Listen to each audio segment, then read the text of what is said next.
is cheating on them. So we can pause now and think about what these results mean.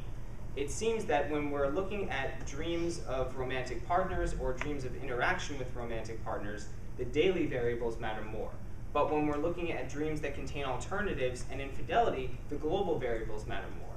From a continuity theorist perspective, this actually makes sense, because if you're in a committed relationship, you're going to be interacting with your partner on almost a daily basis, if not every day. So you're probably going to be more attuned to subtle differences in the relationship, subtle differences in your partner's behavior, and that can manifest itself in differences in dream content.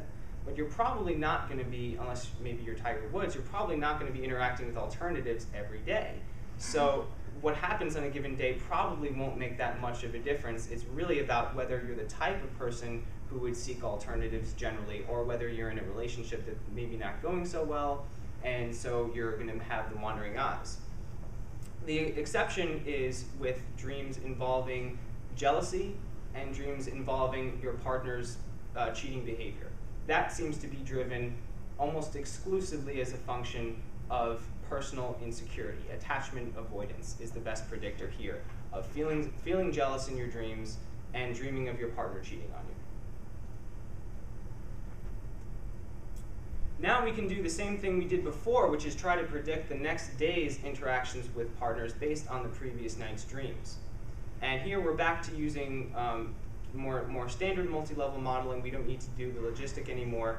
And we can see there are unique effects of the global attachment and interdependence variables predicting the next day's conflict, but also an effect of having a dream in which you are having an argument or conflict with your partner. So if you have a dream with your partner where you're arguing or having a conflict with them, you're going to have increased amounts of conflict the following day. And again, this is controlling for the previous day's conflict. In terms of predicting the next day's love and closeness, we see a unique association with interdependence and also a dream that involves infidelity. So if you have a dream in which you're hooking up with somebody else, the next day you're going to feel less love and closeness for your partner. And again, this is controlling for the previous day's feelings of love and closeness. So in general, we're seeing definitely consistent themes of attachment and relational behaviors in dream content. The things that people dream about are the types of scenarios that they would encounter in their lives. We see dating, closeness, shared activities, attachment behaviors. We see romantic rivals, jealousy, alternatives, and infidelity. We also see daily interactions with romantic partners. They are associated with dream content.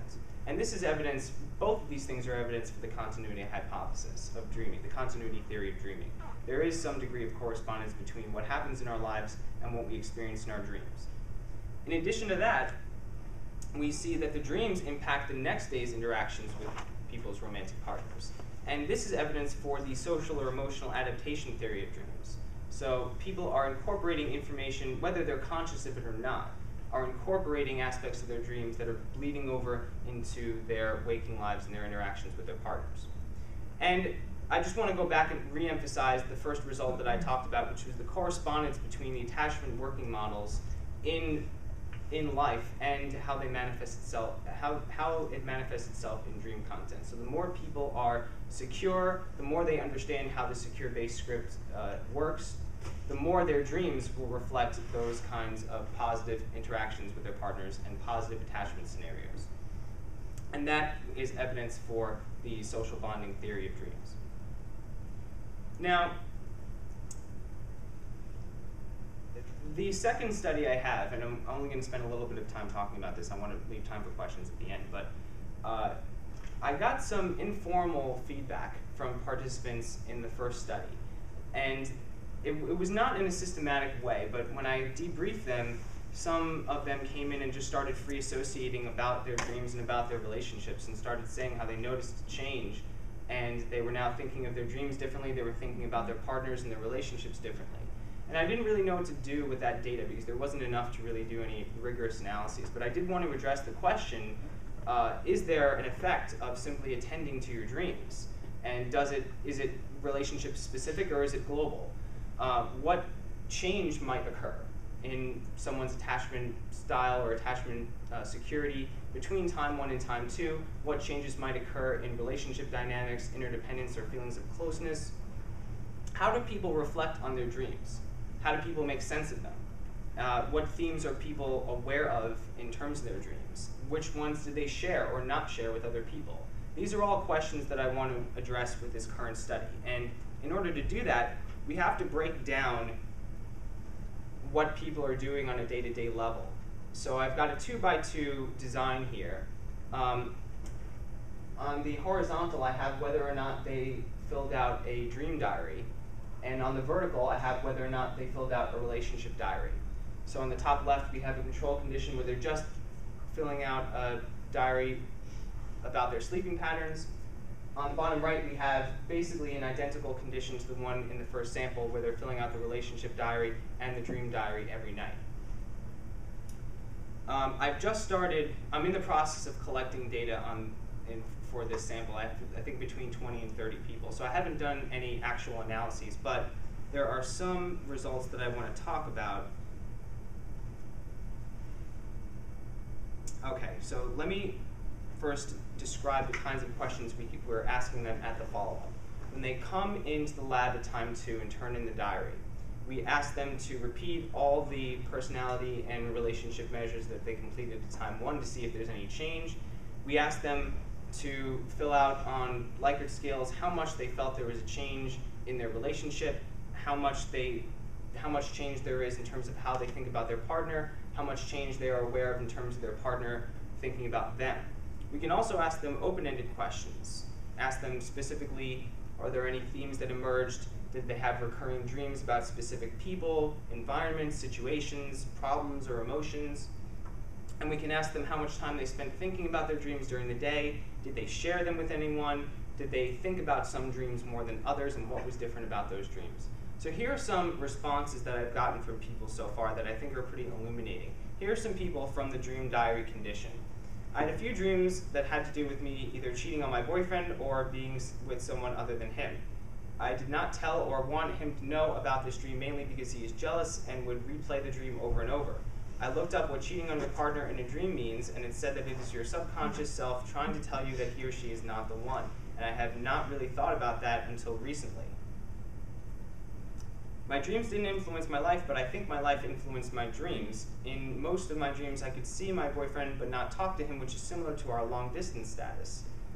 In one instance, I told a person who I had a flirty dream about that I had a dream about him. I did not go into detail. I chose not to tell my boyfriend about it because I did not want him to feel uncomfortable. In fact, I have not told him about any of these types of dreams. I definitely thought more about my dreams and tied them into my day-to-day life. I call myself referring to my dreams a lot more than I have in the past, analyzing them and trying to figure out what they mean. My day-to-day life affected my dreams because my anxiousness appeared in my dreams. The dreams about my partner influenced me to talk to him more about how I feel, which made things worse. The dreams I thought of during the day were ones involving my partner. Now contrast that with responses we got from people in the control condition. There were no themes that emerged in my dreams. I do not have recurring dreams about specific things. I rarely have dreams. Dreams don't influence me because I don't believe my dreams. I usually disregard them. Most of the nights I did not dream since I'm always so exhausted during the day. I do not think about some dreams more than others. I don't dream a lot, and when I do, they usually do not make much logical sense. They are incoherent, so I cannot honestly say that there has been a theme. So looking forward for this sample, what I really want to do is to come up with a specific coding structure for evaluating these responses. From a qualitative standpoint, we can see some differences, but I really want to nail it down and get something more empirical in terms of any differences in their responses. And by the way, I'm open to feedback from any of you if you have any ideas on how to best do that. I'm also going to, once I get a big enough sample size, examine change from time 1 to time 2 in terms of the attachment and relationship variables. And I also want to examine how those variables impact the content of what they're saying in terms of their conceptualization of their dreams and their relationships. But it does seem as though simply the act of paying attention to dreams does have an effect on how people think about them and how people think about the people that they dream about. And also, they experience more understanding of the continuity of the correspondence between their lives and their dreams. Okay, so some general concluding thoughts.